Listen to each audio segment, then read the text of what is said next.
Hello and welcome to the Rogue Deck Workshop, the show where we take an idea and turn it into a playable Magic the Gathering deck. If you have a collection at home or on Arena and you want to start building some new decks to do some new, fun, interesting things, there's a long process that's involved with turning those ideas into something you can actually play. So this show, the Rogue Deck Workshop, is all about finding those ideas and the process for crafting them into a deck. If you have ideas that you'd like to see us do on this show, please leave them in the comments below. And while you're there, don't forget to like and subscribe. Thank you so much and enjoy the show. Calling the show the Rogue Deck Workshop, I figured let's go ahead and get started with tribal rogues. And so there's a particular card that I was looking at when I got this particular idea, and that is Thieves Guild Enforcer. So this particular card, and to be honest, fun fact, I don't have a deck list that we're building to at this point. This is just off the top. So I was looking at Thieves Guild Enforcer. It is a 1/1 human rogue with flash. Whenever Thieves Guild Enforcer or another rogue enters the battlefield under your control, each opponent mills 2 cards. As long as an opponent has 8 or more cards in their graveyard, Thieves Guild Enforcer gets +2/+1 and has Death Touch. Okay, so this card is wanting to do a couple of things. My personal feeling is like one of the first things I noticed is, oh, it's a mill card, neat. And then I realized, wait a minute, pump the brakes, dude. Whenever a rogue enters the battlefield, now that's a very specific creature type. So milling 2 cards for every rogue is not a good enough rate. So, like, outside of limited, you're not going to be able to mill out a deck with that. So kind of, I take that idea and set it aside. So what else does this card have going for it? Well, it's a 1/1 with flash. Okay, that's something that we can work with. So any kind of flash creature you can throw into a deck with other instants and other flash creatures. That way you can play primarily on your opponent's turn. All right, so that's pretty good. So that gives us something to work with. And then what else does it have? Now, it does synergize with other rogues. Now, do we care necessarily about the mill? Well, yes and no. We do care about the mill, but not as our win condition. Once we've milled enough cards, Thieves Guild Enforcer becomes a 3/2 with Death Touch that flashes in for 1. Now that's fantastic. I also couldn't help but notice that Thieves Guild Enforcer is not legendary. So this is a 4/of for sure. So let's go ahead and toss her in the deck. All right, so what else do we have? So we've got some other rogues in front of us here, and we need to have enough rogues so that Thieves Guild Enforcer's ability can reliably go off. Do we want the deck to be entirely made up of rogues? Well, maybe. I haven't decided yet. Now, the other thing that I think of when I think of rogue synergies is there's actually another card that we're all pretty familiar with at this point that has rogue synergies in Robber of the Rich. Now, Robber of the Rich is just an excellent beater in red blitz decks. So we've seen it a lot all over the ladder just because it's a great card. But whenever Robber of the Rich attacks, if defending player has more cards in hand than you, exile the top card of their library. During any turn you attacked with a rogue, you may cast that card and you may spend mana as though it were mana of any color to cast that spell. Now, that is an interesting mechanic that is specifically built around rogues that I feel like we can lean into a little bit here. So what does Robber of the Rich ultimately want to do? It wants your opponent to have more cards in hand than you do. So how do we want to achieve that? Well, I'd rather my opponent not draw cards because that's fueling their engine, that's giving them power. So I would rather avoid that if we can. So what's the other way we can do that? Well, we can get rid of our hand. You know, well, I don't necessarily want to get rid of our hand. However, if we have a lot of small creatures, we can play them quickly, so our hand is likely going to be smaller than our opponent. Okay, so I feel like that's something that is meaningful here. I also couldn't help but notice some other rogues that we have at our disposal here. Conspicuous Snoop comes to mind, and Conspicuous Snoop has some interesting goblin synergies as well. Now, it is 2 red. So the 2 red pips on Conspicuous Snoop means that it doesn't really work super well with our Thieves Guild Enforcer. So if we have Thieves Guild Enforcer and Conspicuous Snoop in hand, unless we're running dual lands, which we absolutely will, but in some situations, we might have to pick between a Thieves Guild Enforcer on turn 1 or a Conspicuous Snoop on turn 2, and that would be kind of a feel bad. So I'm a little bit hesitant about that, but I also could note, but notice we have a lot of other goblin rogues that could leverage some of Conspicuous Snoop's other abilities. So it's not off the table. Like, that's something that, let's put a pin in that. Now, there is one other rogue that I specifically remember as being a rogue, just because of a very interesting play. Actually, I don't even remember if it was a play or if it was just something that the commentator mentioned. But some other rogues. Blue has a lot of rogues. One of which is an incredible card that we all know very, very well, which is Brazen Borrower. All right. So we're in Grixis, and I feel like we need to be in Grixis because right now we have a 1-drop, which is an excellent black rogue synergy. We have a 2-drop that's an excellent red rogue synergy. Then we have a 3-drop, which is just a phenomenal rogue that is also a 3-power flyer that can enable all these other abilities. Not to mention, it has that petty theft ability, which holy cow is that good. So yeah, all in all, these are fantastic. So what other rogues do we have? So at this point, we need to figure out what angle to take. And the other thing I would love to really put our finger on, really nail down, is which color do we want to lean in the most. So let's go ahead and take a look at other blue rogues. What are we looking at as far as blue goes? So we see a lot of flying.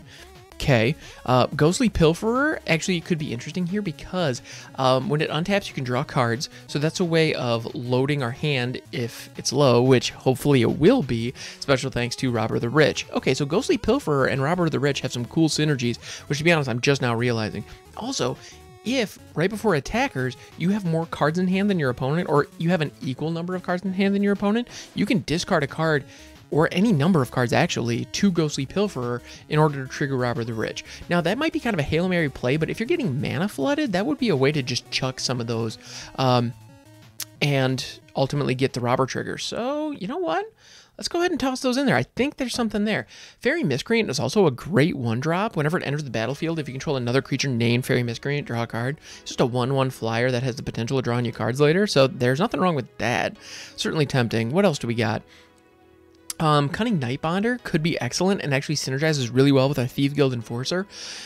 Also, the hybrid mana here is very meaningful. So Cunning Nightbonder actually could be a turn 2 drop pretty consistently, and it would actually make our Brazen Borrowers cheaper. So that's pretty great. Yeah, let's actually throw in Cunning Nightbonder. I feel like that has a potential to be something special here. Also, we now have 2 really solid flash creatures, so that gives us some opportunities to put in more kill spells and more counter spells, because we can leave mana up and still get creatures on board. So that's pretty cool. Yeah, that actually might be another way that we could lean into it. So even something like Whisper Agent, you know, might be playable in this deck. Now, I think we can do better, but it is a rogue with flash in the colors that we're looking for. So who knows? There might be something there. Again, let's put a pin in that. I'm not saying no. Also, Agent of Treachery, I would absolutely love to put a 1 of in here just because it's a rogue and it's freaking bonkers, but I'm also really glad it's banned. So yeah, it's all good. All right, so that's what we got as far as blue goes. Let's go ahead and take another look at black. So we've got some decent high-end black rogues, although at this point we have a lot of 2-cost rogues. Tons of 2-cost rogues, and actually, if I'm remembering the red rogues, a lot of those were 2-cost as well. So actually, a lot of the good blue, or a lot of the good 1-drop rogue, actually the only good 1-drop rogue is Fairy Miscreant. Actually, that alone means we should probably put 4 of those in the deck. Because I don't think, I don't think any other color has access to a 1-drop rogue. Oh, Tin Street Dodger, never mind. Okay, so with a deck that wants to get a lot of small creatures out early, what I want to do, because we're looking at emptying our hand fast and playing a lot of rogues to turn our Thieves Guild Enforcers on. So what I want to do is find ways to sink our mana, which Ghostly Pilferer gives us that, which is nice. And then I also want a lot of low-cost creatures. That way, if we don't get any of our really bomb 2-drops, I want to be able to throw 1-drop on turn 1, followed by 2 1-drops on turn 2 if we absolutely have to. You know, I want that kind of speed. And so something like Tin Street Dodger, heck, we might even run Tin Street Dodger and Fairy Miscreant. Let's take a closer look. Okay, so sorry, I'm jumping around a little bit. Let's go back to black. So we have Masked Blackguard, which is a 2/1 with Flash, and so that combos really nicely with the Cunning Nightbinder that we have.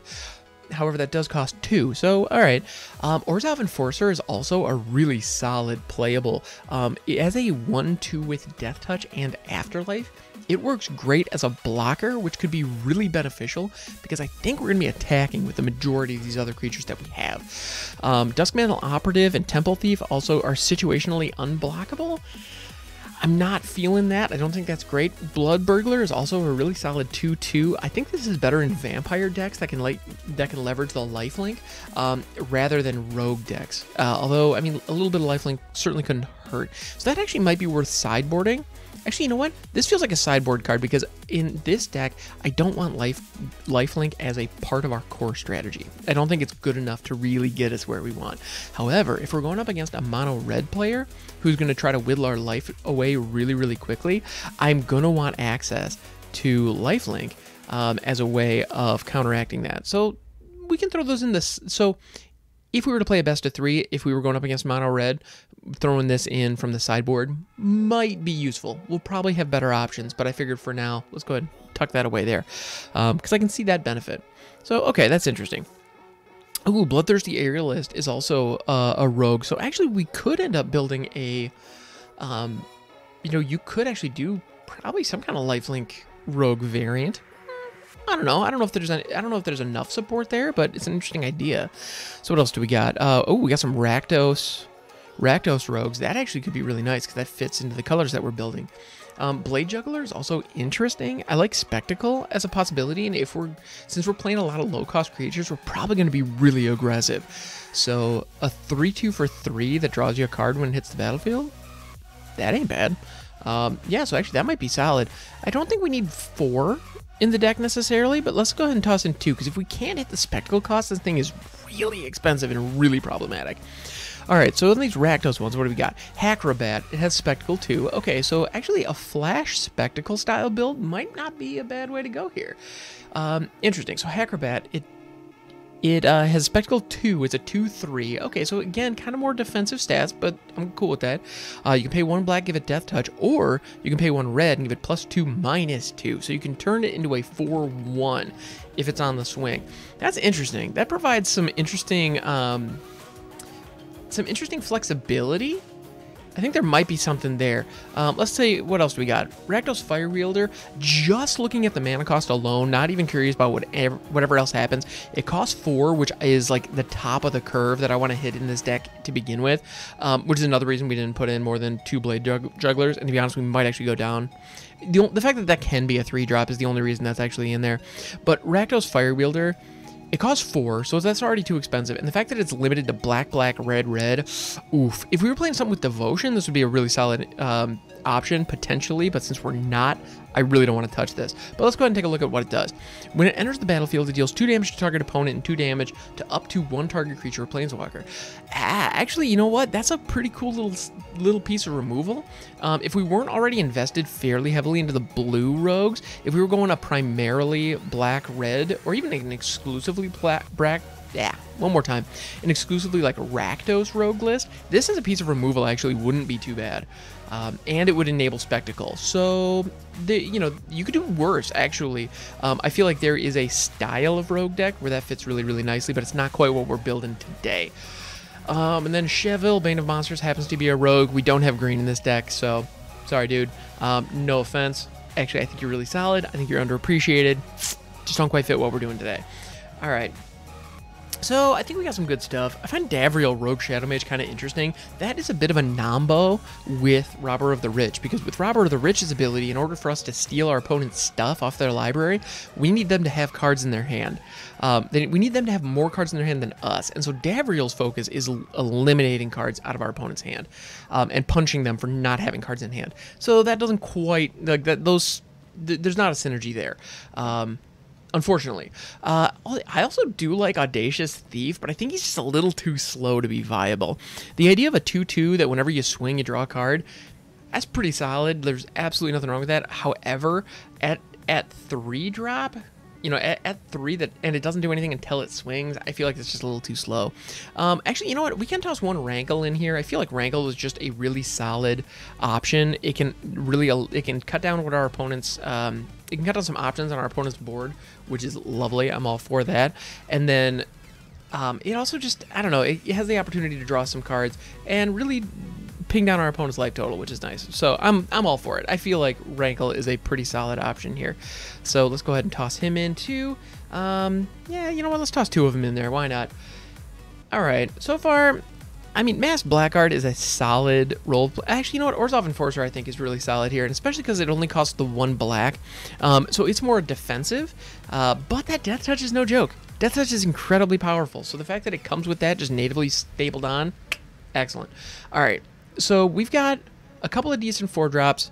Well, we have 2 decent 4-drops. So we could use a couple more on that on the high end, because right now our high end is really lacking. So one thing that it's important to note, whenever you're building your decks, your mana curve is very important. It is very real, and that's something that you need to keep in mind. So for us right now, and actually if you notice on Arena, there is this little diagram. That is your mana curve. So each line represents the different mana costs, with the first line being mana cost of 1, 2, 3, 4, etc. And so what we can see here is, and if you click on it, it opens up this full breakdown.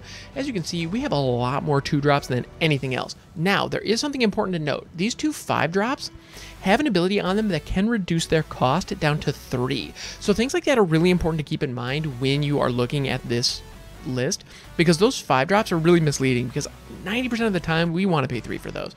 And so that's really kind of, you know, if we're paying 5 for that, something's gone wrong.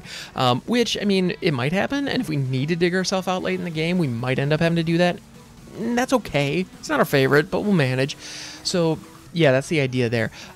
Also, so yeah, this particular diagram can be a little misleading if you're running stuff like the Titans. That can be your 2 or 3 drop and your 4 drop. That's something to keep in mind.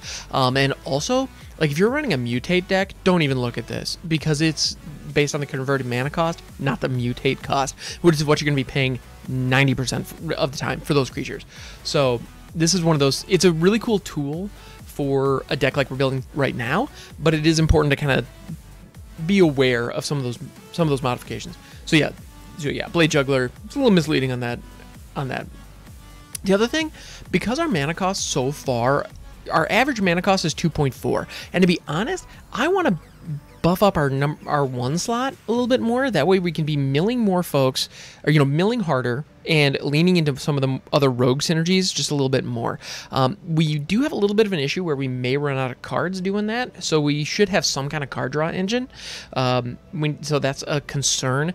So yeah, if our idea is to just mortgage our hand onto the battlefield and just swing as fast as possible, there are 2 concerns. 1, board wipes. A board wipe would completely wreck us, so that's something we definitely need to keep in mind. The other issue is running out of cards. So those are the 2 like known issues whenever you're dealing with weenie decks, and we need to have answers for both of those. Now, fortunately, we have blue.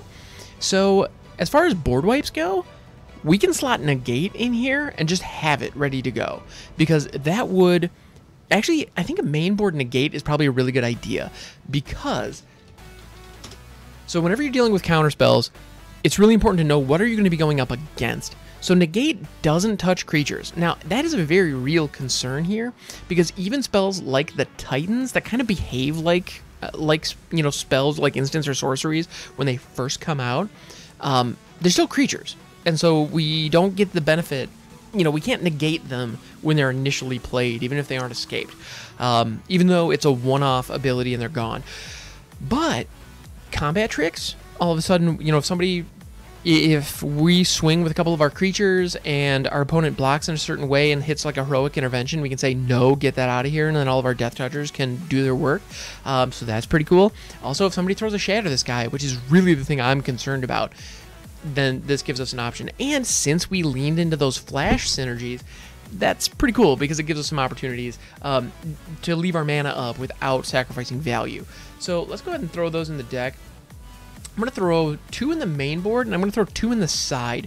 And the reason that I'm doing that, actually, you know what? Okay, so here's my thought. I didn't want to put 4 in the main, because there's a chance that we're going up against there's a chance we'll go up against an aggro deck that is going to be running almost exclusively creatures. So that is a very real possibility. However, if we are in that situation, there's a really good chance that they're going to be red and they're going to run Embercleave. And fun fact, negate can swap Embercleave out of the way. And the best part about that is, if they are already committing to the attack, well, they have to commit to the attack to get the cost reduction on Embercleave.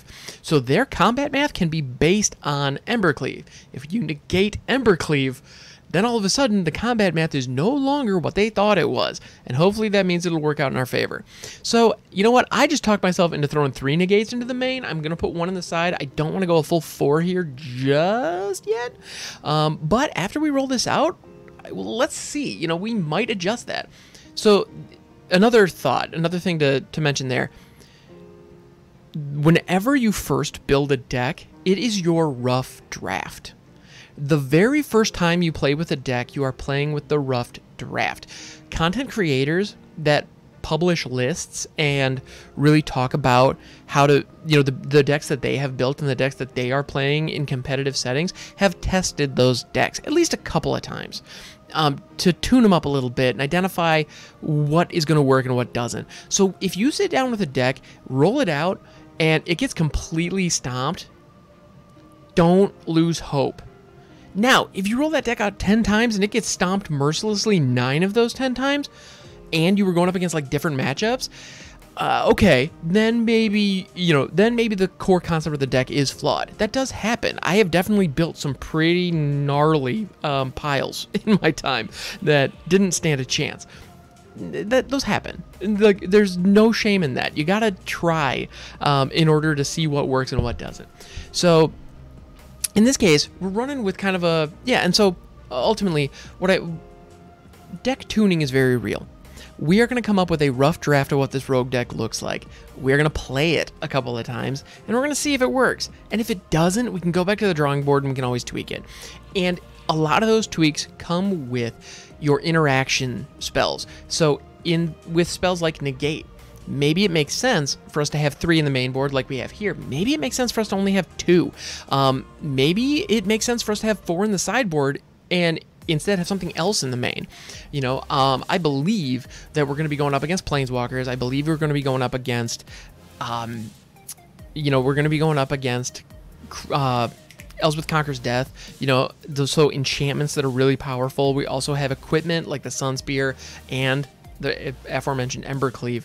And so I feel like with everything going on right now, it may make more sense for us to have like board sweepers like Flame Sweep if we're going up against like a mono red, although that would actually hurt us pretty badly. So I certainly don't want to main board that. You know, so we have a lot of options, but I feel like negate, given the meta, makes sense in the main. Now, playtesting might prove to be the absolute wrong call, and that's okay if it is. But for right now, I like the idea of having 3 negates in the main, 1 in the sideboard. There are a couple of other counter spells that are really fantastic, and let's go ahead and filter on just what we're rolling with here. Now, we still don't have that rogue 1-drop. Now, Wizards has given us a lot of really cool tools here for ways to search things out. So let's go ahead and in this case, what I want to do is I actually want to leverage, actually, you know what? So I was just talking about how one of the issues that we're going to have is running out of cards. And which, as far as Robert the Rich is concerned, cool. If we have fewer cards, we can be stealing stuff from our opponent, and that can produce some really cool, weird board states because we're stealing stuff from our opponent. So, okay, hopefully we can get that online, but if we can't, we're going to need a way to refill our hand. Now, Fairy Miscreant does just that. If we have more of her, we can just draw cards. After the first one, she just replaces herself in our hand. And if we have the Thieves Guild Enforcer down, they're going to be milling our opponent each time they come into play, which is going to turn our Thieves Guild Enforcer into that 3/2 Death Toucher that we want her to be as fast as possible. So you know what? Given that we're leaning into the blue flash archetype or that mode, let's go ahead and throw those in there. I think that could work out well for us. And at this point, Robert the Rich is the only red rogue we have in there. So we have to ask ourselves a very real question. Right now, this is a 3-color deck. Does it make sense for this to be a 3-colored deck with Robber of the Rich's ability? Is his ability worth it? And I think so. Like, I do think so. However, there's a part of me that's wondering, it might make sense for us to go full Dimir Flash rogues as this particular build, and so maybe pull Ghostly Pilferer out, maybe pull Orzhov Enforcer in favor of Flash creatures that can fit those archetypes, and maybe throw in something like a Slither Wisp. And in that case, we're playing Dimir. We're going to end up playing Dimir Flash, which is an archetype that already is out there with kind of a rogue sub-theme, which,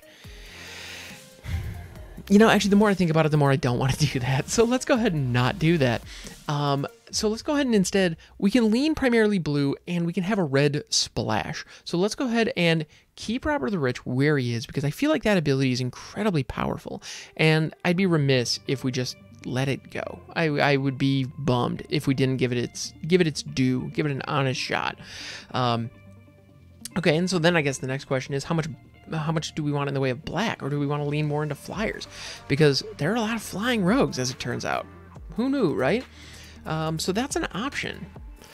I guess our current rogue package, Ghostly Pilferer, has an opportunity to be card draw and a nice unblockable, which is, I mean, that's not bad. Also, whenever an opponent casts a spell from anywhere other than their hand, you draw a card. So we're not likely to see too much of that, although Escape, you know, with people running Uro and Kroxa, that's a way for us to draw some cards. So that's not nothing. Yeah, I feel like this is all... I mean, all in all, I'm not mad at what I'm seeing so far. So actually, given that we're leaning into the flash mechanic with Cunning Nightbonder, Orzhov Enforcer, I think, actually doesn't fit as well as I had initially thought. So let's go ahead and take Orzhov Enforcer out in favor of another flash creature. So we have Masked Blackguard. That's a flash rogue with the ability to pump up. Now, paying 3 for a +1/+1 is an awfully expensive rate, so I don't love that. Especially because there are other options at 2. Well, we also have the Fairy Vandal, which whenever you draw your second card, you can put a +1/+1 counter on it, and it's a 1/2 flyer with flash. So that is going to, at worst, cost us 2, and at best, cost us only 1, because we have the Cunning Nightbonder down. So that's actually pretty good. So how often are we going to be drawing a second card? Well, our Fairy Miscreant is going to be drawing a second card. So Rankle can draw us a second card. Our Blade Juggler is going to be drawing us second cards, and our Ghostly Pilferer can draw us second cards. So actually, the more I look at it, the more I feel like Fairy Vandal is actually a slam frickin' dunk, because that has an opportunity to not only be a flash rogue that synergizes with all the other stuff we're doing, but well, if it's allowed to sit out on the board for a couple of turns, there's a very real possibility that this little guy is going to get really big and nasty pretty darn fast. So I like it. That's pretty cool, I think. Let's see, what other flash? I would be shocked if there are, but I wouldn't, like, I'd be remiss if we didn't take another look at the red rogues, just to make sure we're not missing anything. I don't believe there are any that have flash. There's some that have haste, which is interesting, but it doesn't quite synergize with what we've got going on. Ooh, Dagger Caster. What's your deal? When Dagger Caster enters the battlefield, it deals 1 damage to each opponent and 1 damage to each creature your opponents control. Okay. That actually, I think, is really solid. So let's go ahead and put 1 in the main, and I actually want to put 3 in the sideboard, because that fits our theme. And if we're going up against a weenie deck, if we can hit this thing right on turn 3, that could be really devastating, especially if we're going up against a deck that's producing tokens like goblins or like a Selesnya Go Wide Warrior kind of situation. That actually, I like it. There are enough token decks out there that I feel like that has some potential. So that's pretty darn craftable, not gonna lie. Let's go ahead and, well, I'll work that craft all button. So, okay. So Dagger Caster actually is pretty good. The other thing that makes Dagger Caster worthwhile in this setup specifically is that it only has 1 red pip. So it costs 3 and it only has 1 red. That's something that's really important to keep in mind, because not only do we only need 1 red, so it's very easy to splash for, but we don't need that 1 red until turn 4. So we don't need it early. That's why Daggercaster is pretty darn splashable, whereas something like Tin Street Dodger would not be. Now, Tin Street Dodger is a perfectly fine card. It's a 1/1 haste rogue that can get, that can be unblockable effectively. And so, like, that is very good. There's no question about it. However, depending on, if you don't have, if a small percentage of your mana base is red, counting on having one in your opening hand in order to play your splash cards, the odds just aren't in your favor there. That is just a recipe for being disappointed and getting color screwed. So we want to minimize that. Now, making sure we hit our splash within our first 4 colors, that's not so bad. That's actually pretty darn reasonable. Now, because we have a Robber of the Rich in here, we might have to lean more on the red in our mana base, more than we might otherwise want to, because we're going to need one within the first 2 lands in order to get Robber online, which we're going to want to. So that is a challenge that we need to address.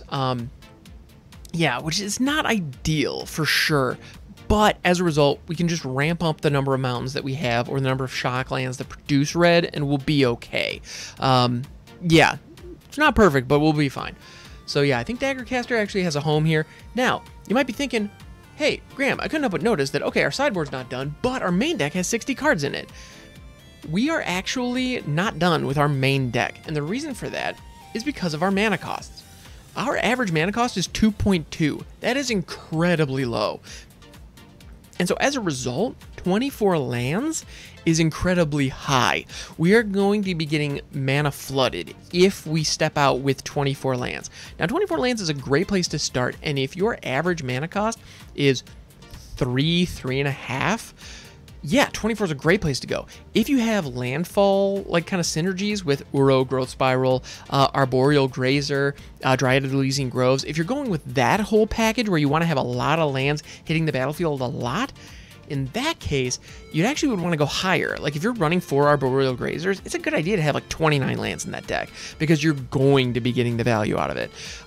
Because you want to make sure you're hitting those additional land drops, because that's your plan in the early game. In this, our plan is to be hitting creatures in the early game, so we need to make sure we have creatures in our hand. And how many lands do we reasonably need on the battlefield in order to get something going, in order to make sure that we are online in the game? You know how many lands we need? 2. That's it. If we get 3, great. And we have some stuff we can do with 4. But, the Brazen Borrower and the Blade Juggler are the only ones that we can actually hit on 3. So we don't really need 3. Let's be honest. In all likelihood, our turn 2 is going to be a 2-drop. Our turn 3 is probably going to be a 2-drop and possibly another 1-drop. And that's okay. Like, our ideal curve with this deck is a creature on 1, a creature on 2, and then on 3, a 2-drop creature and a 1-drop creature. If we can hit that, we are gravy. Like, absolute perfect situation. I want a Thieves Guild Enforcer on 1, followed by a Robber of the Rich on 2, swing with both. We've milled our opponent for 4 at that point, so they're halfway to getting the Thieves Guild Enforcer online. Robber of the Rich is likely going to trigger at that point. Then, on turn 3, we can either throw a second, at that point we throw Ghostly Pilferer, Cunning Nightbonder, second Robber.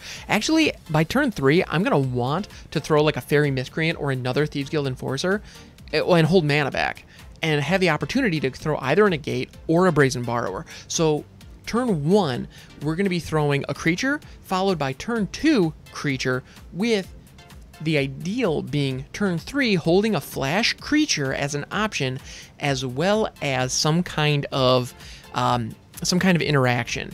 And we have Brazen Borrowers as well as Negate as our interaction in the main deck right now. It might also not be a bad idea to put Eliminate in here. That would be a kill spell that can fit within the colors that we're working. And frankly, we could also just have more black in general. But to my point earlier, at this point, rocking a 2.2 average with the kind of curve that we're hoping to hit, I mean, we want to make sure that we hit 2 lands. We can be competitive and do some stuff as long as we hit our first 2 land drops. And so as a result, I would actually drop this down to 20. I know mathematically there is a correct number for like the optimal amount of lands that you should have, but yeah, I gotta be honest, math isn't really my strong suit. So I would guess at this point, like, we'd probably want 20, maybe 21. depending on what we fill those remaining slots with, depending on how high they are. But if we end up going with like 1 or 2 drops, which we probably don't need any more 2 drops, but I would say that, you know, let's just go ahead and shave 1 off of each type for now. We're going to change the mana base completely. Don't worry, we're not going to stick with basics. But let's go down to 21. I feel like that's pretty good for what we're working with. All right, so knowing that we want those early interactions, and by turn 3, we want to be able to interact with our opponent's board. Might not be a bad idea for us to have some kill spells. So let's go ahead and take a look at black. Another thing you can do in this situation is when you're at this point when you're looking through and you're trying to fill slots based on what you might need in the game, a great idea is to actually filter based on the mana costs.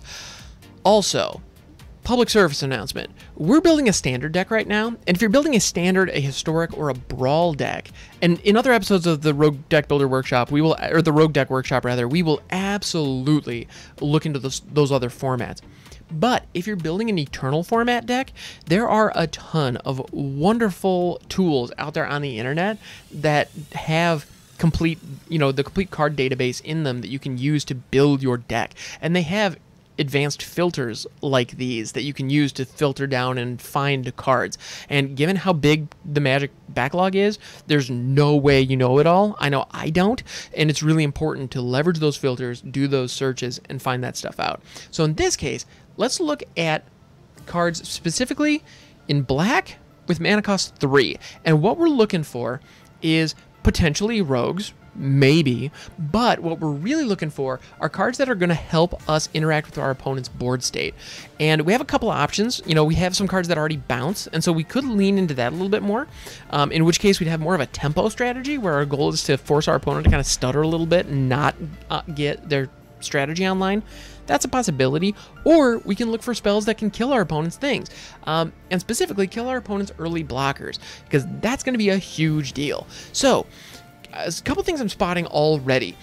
Bleeding Edge is an interesting card. The fact that it's a sorcery and it has 2 black in the mana cost, I feel like it's way too expensive for what you get, but it can kill an early chump blocker and get us a 2/2 in the process. Now, that 2/2 for us isn't going to be that great because we don't have zombie synergies, we don't have token synergies, and we don't have +1/+1 counter synergies.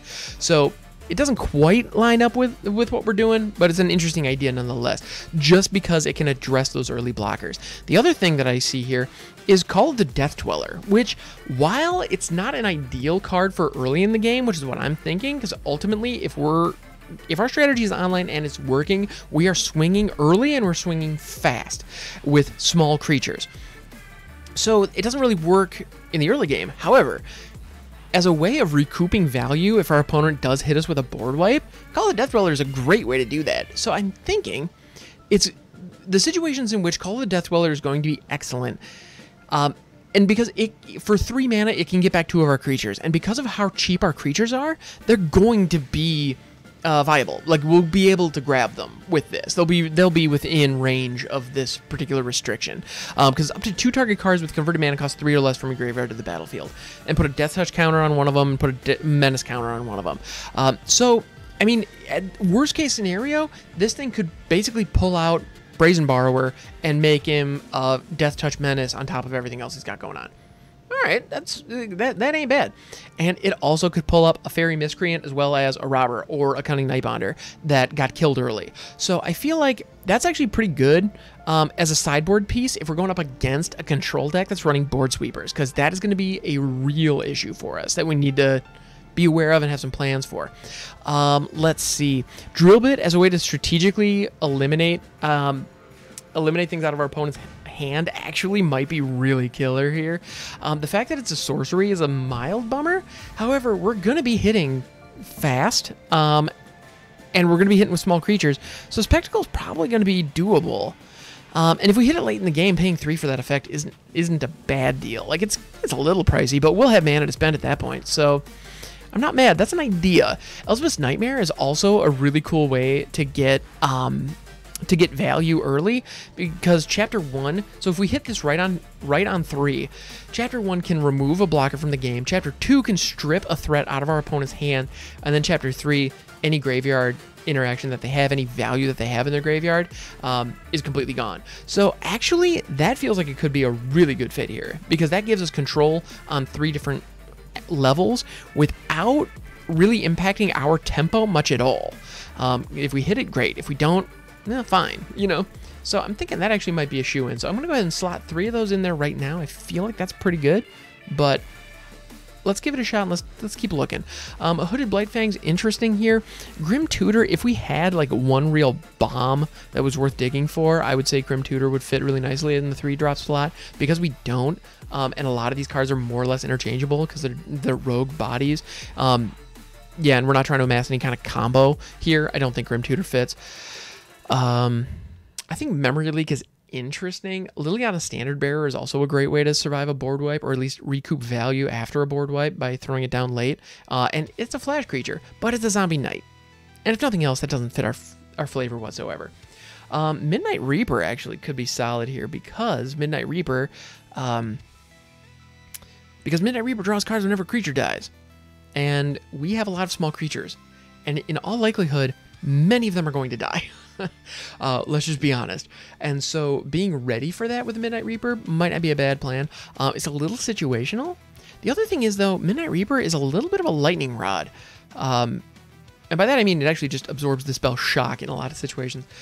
There's a lot of removal that gets targeted to Midnight Reaper immediately when he hits the field. And then, even then, you draw a card.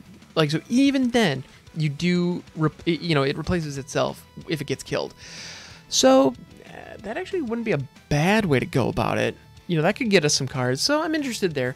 Mythos of Nethroi or Murderous Rider as just really solid destruction on turn 3, not bad. I think Murderous Rider in the sideboard because we can hit Planeswalkers with it. I feel like that's just money. In fact, like, I'm gonna put it in the sideboard. To be honest, it might be a better main board pick than Elspeth's Nightmare in like 90% of our matchups. Yeah, but that's a situation where let's go ahead and let's play it out a little bit, and we'll see. But yeah, other than that, I mean, I'm seeing a lot of really good stuff. And remember, the filter that we're using here is just black 3-drops. That's it. Let's see, do we have any good doubles? Human Assassin, you're not a rogue. Yeah, and also Ashiok is a Nambo here because it exiles opponent's graveyards. Oh, actually, you know what? That's Elspeth exiles opponent's graveyards. Thieves Guild Enforcer needs our opponent's graveyards to be full in order to work. So there we go, right there. Nambo. Let's get that out of there. And that was something I was going to notice later on. I'd be very bummed. Ooh, Disinformation Campaign, however, is excellent. Now, we're not running Surveil, so we can't really leverage this to the best of its ability, unfortunately. Although, that is another way, another direction you could take this deck. Having Surveil cards in here, because there are a handful of rogues that Surveil when they enter or Surveil when they attack. So you could build a full Dimir rogue Surveil deck, and it would be viable, I think, which fits. Like, Surveil absolutely fits the rogue style. Let's see, Dimir Locket is also, to be honest, kind of tempting, but not enough to merit it. Whisper Agent, we were actually looking at this little guy earlier. He's a 3/2 flash with Surveil. You know, that's, I don't know, there's something there. Unmoored Ego is also fantastic. I love this card. It is super duper mean if you know what your opponent's playing. If you don't, it doesn't really work super well, unfortunately, but it's fun. All right, so I think we may just toss 3 Murderous Riders into the main and call it a day. We also have access to Bedevil. And Bedevil has the added bonus of being able to destroy artifacts, so we can blow up, like, I don't know, Great Hinges or the aforementioned Embercleave we could deal with those. Although Murderous Rider, you can just kill the thing that Embercleave is on, so it's kind of a 6-1, half a dozen of the other. But it's a fine option, something to consider. Yeah. All in all, I feel like there's something here. I feel like we've got the potential for something really cool here. Actually, you know what? The fact that Bedevil is locked into black, red makes me super nervous. because I feel like we're going to hit, in a 3-color deck, I feel like we're going to hit way too many times. 3-color deck that is so heavily blue, we're going to hit a lot of times when we can't play that. Meanwhile, Murderous Rider, requiring the 2 black is a bit of a challenge, a bit of an issue, and but given the benefit, I feel like it's a risk that it makes sense to take. All right. Cool. So let's go ahead and throw Murderous Rider in the main. And here actually is a great opportunity to point out when you're determining how many of what cards to include in your deck, it's really important to think of how you want the card to play out. So if you want to see a card as many times as you possibly can in any given game, put 4 in, obviously. If you want to make sure that you have a good chance of seeing that card once in the game, but you don't necessarily want to see it more than once, put 3. That is a really good rule of thumb. Like if you want to see 1, but that's it, 3 is a really good. In general, that's a good spot to be. Meanwhile, and that's why we actually have 3 negates, because in most games there is something that's negatable in the current meta. There's a good chance we're going to have something worth negating, but it's situational enough so that I'm worried about it being a dead card in our hand, and I really don't want to be sitting on 2 or heaven forbid 3 if there's nothing we can do with them, because that would be a real feel bad moment. And so now, if I'm going to be drawing 3 negates, it's going to be every negate I have in the whole friggin' deck. And so if I draw that in the first 12 cards or whatever we have access to in any given game, that's just bad beats. There's nothing you can do about that. You know, because garbage draws happen regardless, and that's something to keep in mind as well. You know, even if your first couple attempts don't work at crafting a brand new deck, that's unlike anything out there. If your first couple attempts don't work, don't stress about it. It's okay, because the truth is the first couple attempts with anything aren't going to work. And on top of that, bad draws happen. Just bad draws happen. That's just how it goes. Yeah, and there's no shame in it. There's nothing wrong with it. It just happens. And so I'm debating right now whether or not to add a 3rd Murderous Rider in the main or a 3rd Rankle. Because, well, I feel like we're going to need more creature removal in the end. And Rankle's quasi-creature removal, but not really. And so actually, if anything, it might make sense. Actually, okay, so I was thinking about pulling Daggercaster. Oh, and if you want to put 2 in a deck, if you want to see a card in if you want to make sure you see a card in a likely matchup, but you don't want to see it every game, 2 is a good spot to be. And if there's a situational card that in some instances would be great, but in other instances that are fairly common, is going to be a total dead draw, only put 1. That's the thought. And that's why Daggercaster, we have 1, because in a certain situation, it's excellent. In situations where my opponent has a lot of small creatures, I can just drop it and we can just wipe them completely. Like, it is potentially an asymmetrical board wipe. It also deals damage to our opponent, so it can turn on Spectacle and allow us to cast our Blade Juggler for cheap. So this is all good. The other thing it can do, the other thing that Daggercaster has going for it, is post-combat. Once your opponent does all the combat math and damage has been marked on their creatures, if any of those creatures are 1 damage away from dying, then you can throw Daggercaster and kill them. And so if your opponent does math, so if it's if we have a bunch of 1/1s or 1/2s swinging into an army of 2/2s, they all block and our opponent might go, what the hell was that? Boom, Daggercaster, and that could become a complete board wipe. Now, at that point, the whole board is freaking wiped because all of our little 1/1s will have hit the bricks, but, you know, depending on what kind of value we got out of it, that might be okay. And depending on what we have in our hand, that could also be okay. So, I like Daggercaster, but it's so situational. I only want to have 1 in the main board because there are a lot of situations when I don't want this in my hand. But if we're going up against weenie decks and we know our opponent's going to have a lot of little critters, let's go ahead and toss them in. Even then, though, I don't know if I'm ever going to want 4. So let's go ahead and knock that down to 2. Yeah, and we'll get some more toys for our sideboard. Yeah, don't you worry about that. All right, but we do need 1 more. So do we throw 3 Murderous Riders in? I think that's probably the right way to go. Or actually, do we throw? Let's take a look at Eliminate. I feel like this card is absolutely excellent. It's an instant for 2. It can destroy a chump blocker. It can also destroy a number of really pesky 3-drop planeswalkers. Unfortunately, it can't address Teferi, which is a bummer, but it can address Narset comfortably. So, fun fact, this could also beat Oko, but fortunately we don't have to worry about that. So you know what I'm going to do? I'm going to kind of go a little bit off script here. Let's go ahead and add 3 eliminates into the main, 1 into the sideboard. Because eliminate, so it's another 2-drop. So you'll notice 2-drop is where the action is. But all of our 2-drops, so let's take a look. All of our 2-drops have flash or are instants, except for the Ghostly Pilferer and Robber the Rich.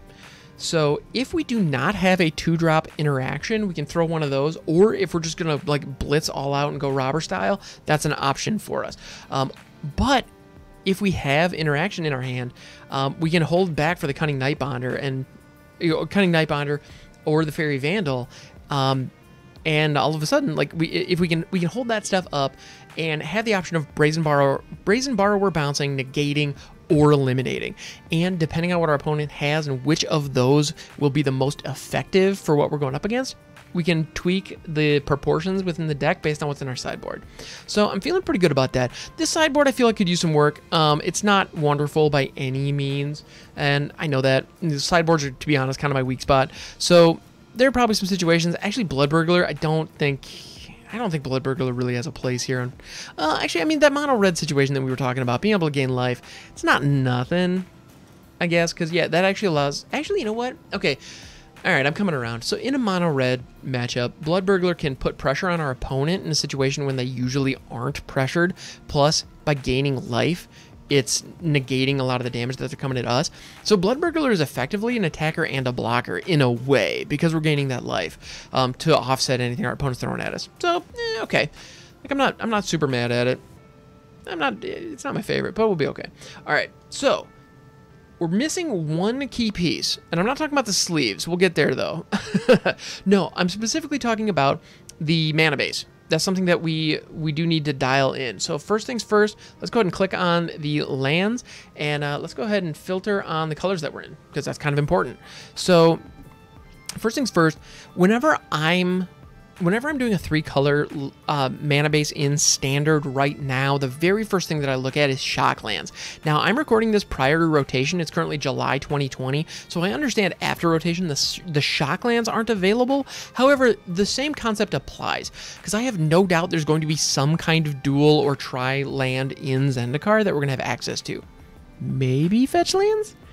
I'd be shocked, but you never know. Because, hey, power creep's a thing. So...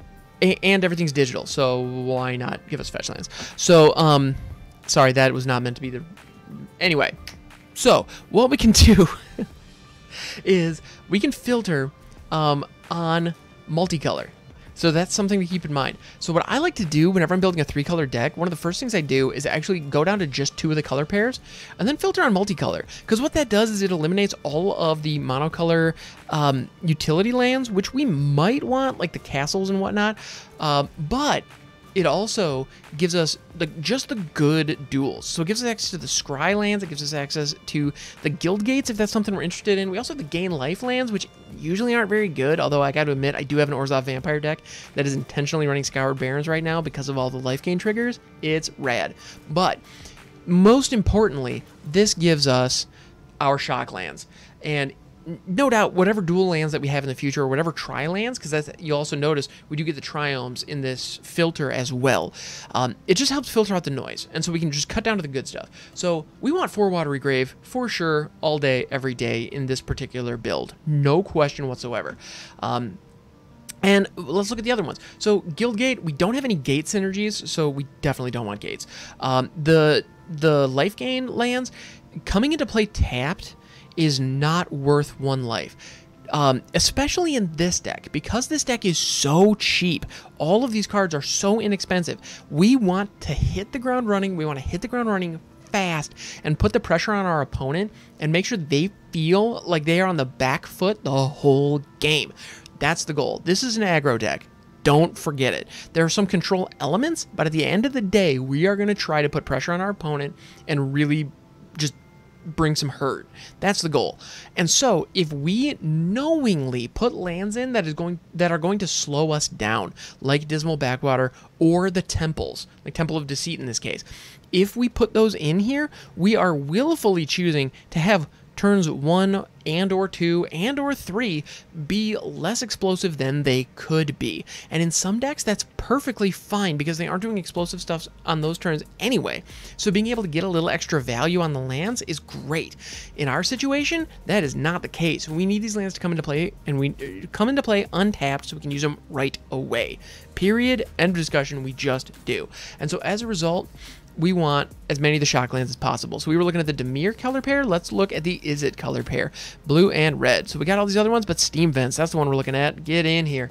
And then let's looking at the black-red using the same principles. Let's go ahead and scroll on over. And where are you? Blood Crypt, I know you're here. Oh, right at the top, of course. Alphabetical, let's hear it. Okay, now, interestingly enough, right here, the lands did not auto-adjust. Like, a lot of the time, the basic lands will just, like, filter out as you put the shock lands in, and in this case, it didn't for some reason. Not exactly sure why, but we don't want a 72-card main deck. That would be bad. So let's go ahead and go back to our lands, and let's go ahead and just... Fun fact, on Arena, if you ever click Suggest Lands, what it will do is it will remove basic lands down to a number that makes sense given the mana cost and distribution of your cards. It's always a good idea to double check this, and no, it always defaults to 24 lands. So if you'll notice, I just clicked that Suggest Lands button with 3 of the shocks in our library, in our deck, and it bumped our deck up to 63 because it wants to have 24 lands. So no matter what, it'll bring us 24 lands. So let's go ahead and dial these back a little bit. Now, we have a whole mess of blue and black, so we definitely want to make sure we have access to those. There is one card that is available right now, and they are reprinting it constantly, so I can't help but think that it is going to be available moving forward, and that is Fabled Passage, the one fetch land that we do all have access to all the time. Now, do we want to run Fabled Passage in this deck? It does provide us with excellent mana fixing. However, until turn 4, those lands are going to be coming into play tapped, which is a problem for us. So we do need access to good mana fixing, and that's why we have all 4 of the shocks, or all 4 of each shocks in here. However, at the end of the day, I think Fabled Passage is probably good enough to make the cut. Just because we do have 3 colors, we do need to make sure we can hit all of them. And because we need to hit them so early, I feel like it's a risk we need to take, but I wouldn't put... I don't think we need 4 of them. So in this case, actually, I want to put in 2. Let's put in 2 Fabled Passage, and as a result, because we have Fabled Passage in here, I want to make sure that we keep at least 1 of every single basic, because that is the real benefit that Fabled Passage is giving us, is access to those basics. Now, in all likelihood, I mean, we have 16 shock lands in this thing, so there's a good chance we're going to be hitting those, but, yeah, but all in all, like, I feel like this mana base is fairly simple, but I think in this case, that's for the best. Because the Triomes, you know, there aren't any Triomes in Grixis. That just doesn't work. And because we need the lands to come in early, I don't think more than 2 Fabled Passages really make sense. So, all right, so here's the deck. This is what we've got. Does it work? I don't know. We're going to have to test it out, and I'm looking forward to testing that out. Yeah, and if you want to see this deck in action, get an idea of how well it actually works, I'm going to be playing this on stream, twitch.tv/hamhawks42. Come on over there and check it out. I would love to see you. And if you have any feedback on the deck, any other ideas, anything I missed, please don't hesitate to throw a comment below. And if you enjoyed this video, please go ahead and click that like button. It makes a huge difference. Yeah. And also, while you're down there clicking that little thumbs up, if you wouldn't mind clicking subscribe, that also makes a phenomenal difference to the channel. Yeah, thank you so much for hanging out. I appreciate you. Also, all the social links are in the description as well. Please don't hesitate to reach out if you have anything at all, or if you have an idea for a deck that you'd love to see in action, but you haven't quite figured out how to crack the code yet, please don't hesitate to reach out. Actually, Discord is a wonderful place for that. There's a link to the Discord server. Everybody's welcome. We have an awesome community that's really vocal about this kind of stuff and really interested in crafting fun, unique decks. So please come in, join the party. We have a ton of fun.